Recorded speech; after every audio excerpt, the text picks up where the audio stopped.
Welcome back. This is John Locke, and today we're talking about why content is king except when it's not. And what does that mean? Content is king. That is a phrase that you hear a lot of the time when people talk about SEO and making a great website and having stuff that's going to draw traffic. You got to have good content, got to have skyscraper content, find the best page that's ranking #1 and then make it 10 times better, improve on it, skyscrape it, take a regular building and skyscrape it up. But there's times when people don't want to read an essay and they want to complete a task. And in cases like that, the functionality is actually king. Matching the search intent is actually king.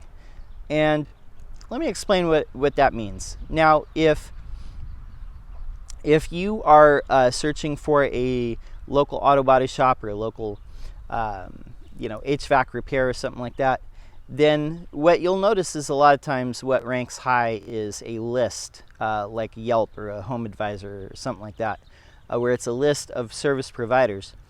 And then you'll see the regular businesses. The reason being, people want to compare. They want to get different estimates. They want to compare services. They want to compare what they're going to get. And they want to see a list of different people. They don't want to pick just the first one or the top one. Now those will still appear there. But sometimes people are looking to complete a task, whether it's book a flight, book a hotel, no matter what it is. They're trying to get something accomplished, to buy something online.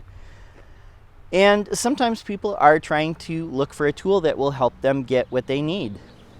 And here's a great example of this, where you're trying to rank for certain content. Let's say that you are a credit card company and you're trying to rank for how to pay down your credit card debt. How fast can you pay off your credit card debt? How fast can you get it done? And your idea maybe is to make a 10,000 word well-researched article on how to pay down debt. Now that's all well and good, but what if you had on this page instead, you had, or in addition to, you had at the top of the page a calculator where people could put in what their actual balance was, what their interest rate is, what their minimum payment is, and it would show them like how many years they have to pay this off. Now this would be beneficial if you're a credit card company, because for one, you want people to pay down their credit card debt so you can give them more credit, so they charge more stuff, and then of course they're paying you more fees over the long term. But what you want with this calculator, you would allow people to put in their details, and let's say that they put in like, here's what if I paid like this much per month, how much would that reduce the time that I'm paying this off? Now that is an example of functionality. That's something that you cannot write about. That's something that you would have to build in functionality. A programmer would have to go in and make that happen on the page. So content is not always king. Sometimes functionality and matching the task completion, or matching the search intent, they want to find a solution to a problem.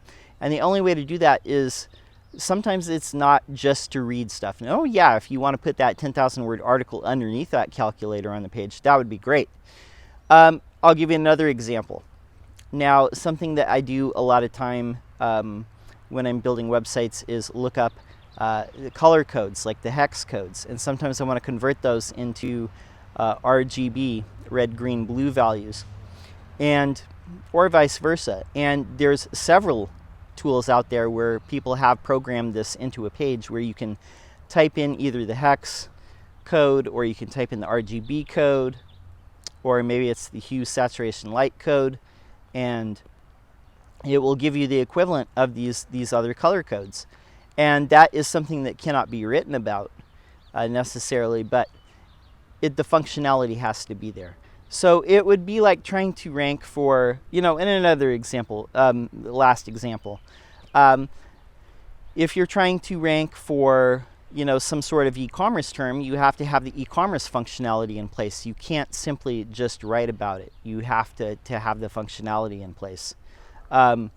So the functionality of the page is just as important as matching the searcher intent, just as important as adding the content. Now, one thing that I have noticed is sometimes adding a little bit of more descriptive content to the page at the bottom can help if you have the functionality that people are looking for and they're wanting to complete a task, buy a product, book a service, make an appointment, book a flight, calculate something, figure out a calculation, get a value, figure something out, all these types of like interactive calculators, all these types of interactive things that are out there. Yes, you have to pay a programmer or a web developer to get it done, but sometimes that's the best thing to do because that's going to make your content, that's actually what's going to make your content 10 times better than somebody just writing an essay about something. I hope that helps, something to think about. Improve your page in every way possible, not just the more low-hanging fruit ways. Sometimes you have to do the harder things in order to make your page rank. My name's John Locke. My business is Lockdown Design and SEO. I will be here every single day publishing videos on SEO. I would love to see you subscribe. Thank you to all the new subscribers that have come in this last week. Love seeing you. I'd love to see some comments, some questions. Thank you for your subscriptions and your views. Until next time, peace.